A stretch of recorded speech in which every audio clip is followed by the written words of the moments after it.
तो एवरीवन, श्राद्ध पक्ष की बहुत बहुत शुभकामनाएं। दोस्तों, हिंदू धर्म में हर चीज की बहुत अधिक मान्यता है। बच्चे का जब जन्म होता है तब भी बहुत सारे रीति रिवाजों का पालन किया जाता है, और फिर जब किसी की मृत्यु होती है तो भी पूरे विधि विधान से उसका अंतिम संस्कार किया जाता है। हिंदू धर्म में जितनी भी रस्में रीति रिवाजों का पालन किया जाता है उन सभी के पीछे कोई ना कोई वजह है। जैसे कि किसी मृत्यु हो जाने के बाद अगर उसका अंतिम संस्कार ठीक से नहीं किया जाता है तो ऐसा माना जाता है कि उसकी आत्मा को शांति नहीं मिलती है और वह भटकती रहती है। फिर भटकती हुई आत्मा अपने आसपास के लोगों को परेशान करती है, किसी शरीर की चाहत में इधर से उधर घूमती रहती है। ऐसे में नियमों का पालन करना जरूर होना चाहिए।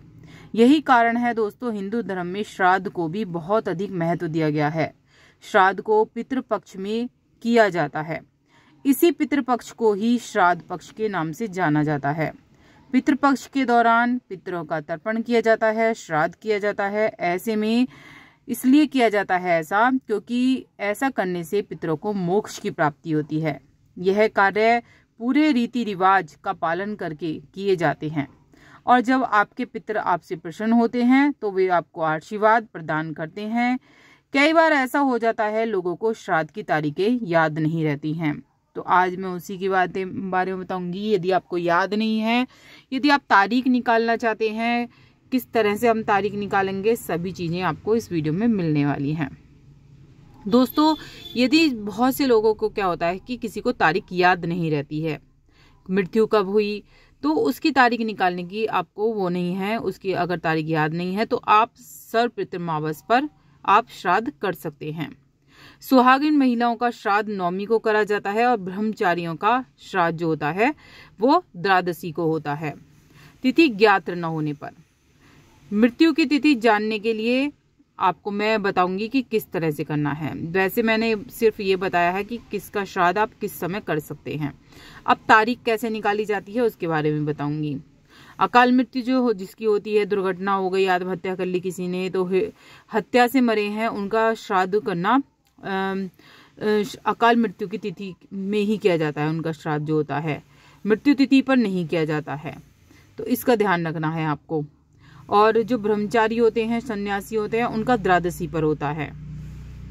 और सुहागन महिला जो होती हैं उनका होता है नवमी तिथि के दिन। अगर या आप नानी नाना का कर रहे हैं श्राद्ध तो वो आश्विन शुक्ल प्रतिपदा को ही किया जाता है। और किसी की तिथि याद नहीं है आपको श्राद्ध करने की तो सर्वपितृमावस पर आप कर सकते हैं श्राद्ध। अब जान लेते हैं कि कैसे तारीख निकाली जाती है, कैसे हम तारीख निकाल सकते हैं। श्राद्ध निकालने की और भी मैंने वीडियो डाली है, लेकिन इसमें और भी अच्छे से समझा देती हूँ मैं, क्योंकि मेरे पे कमेंट आते हैं कि जी कब करना है श्राद्ध, हमें किस ये तिथि में हमारे जो है सदस्य मरे हैं तो कब करना चाहिए। तो मैं और भी डिटेल में आपको जानकारी दूंगी इस वीडियो में। जैसे कि आप ये मान लीजिए किसी भी महीने में, चाहे वो शुक्ल पक्ष का हो कृष्ण पक्ष का हो, जब भी आपके कोई घर का कोई भी सदस्य मरा है, पिता माता है, कोई भी मरी है, तो उस दिन क्या बार था? शुक्ल पक्ष का शुक्ल पक्ष था, और क्या था? द्वितीय तिथि थी, द्वितीय थी, तृतीय थी, चतुर्थी थी। आपको जैसे पता है चतुर्दशी, और ये जब चीजें होती हैं प्रथम थी, द्वितीय थी, तृतीय थी, ये आप देख लीजिए कब था, कब मरे थे, कौन सी तिथि में मरे थे, ये देख लीजिए कौन सा दिन था, ये आपको पता लग जाएगा। अगर आप मुझे पूछना चाहेंगे तो मैं आपको लिख कर भी दे दूंगी, कमेंट में आप डाल दीजिएगा, उसमें भी बता दूंगी मैं। जैसे कि आपके जो घर के सदस्य हैं तृतीय में मरे हैं, तृतीय लग रहा था शुक्ल पक्ष की तृतीय के दिन आपके जो वो है सदस्य मरे हैं, तो आपको श्राद्ध भी तृतीय में करना है। शुक्ल पक्ष और कृष्ण पक्ष नहीं देखा जाता है, सिर्फ ये देखना है आपको। तृतीय में मरे हैं तो तृतीय में ही श्राद्ध करें, चतुर्थी को मरे हैं तो चतुर्थी में करें, पंचमी में मरे हैं तो पंचमी पे श्राद्ध करें, पांचवा श्राद्ध करें, षष्ठी पे मरे हैं तो छठा श्राद्ध करें। इस तरह से देखना है, ठीक है। ये देखना होता है सिर्फ श्राद्ध में, इस तरह से आपको श्राद्ध देखना है। और अगर आपको निकलवाना है अपने जो उनकी तिथि, तो वो आप मेरे से निकलवा सकते हैं कि किस तरह से निकाला जाएगा, और भी मैं डिटेल में बता दूंगी। आप देख लीजिए, जैसे बहुत सारे लोगों को नहीं पता होता है कि पंचमी में मरे हैं, तो उसका पंचांग निकाल के आप देख सकते हैं। पंचांग निकाल लीजिए कि उस दिन क्या द्वितीय था, तृतीय था, कौन सी तिथि में मरे थे, तो उसमें से देखकर और आप जो इसका निकाल सकते हैं, या फिर आप मुझसे कमेंट बॉक्स में पूछेंगे तो मैं जरूर बताऊँ। श्राद्ध दोस्तों कौन कर सकता है ये भी जान लेते हैं इसी वीडियो में। सारी श्राद्ध की वीडियो आती रहेंगी, आप सब्सक्राइब जरूर करके रखिएगा, जो आपको सारी जानकारी मिलती रहे। जैसे कि पुत्र पौत्र ना होने पर भाई या भतीजा भी श्राद्ध कर सकते हैं। यदि पुत्र ना हो तो बेटी का नाता, मतलब जो बेटी का बेटा होता है, नाता होता है, वो पिंडदान कर सकता है।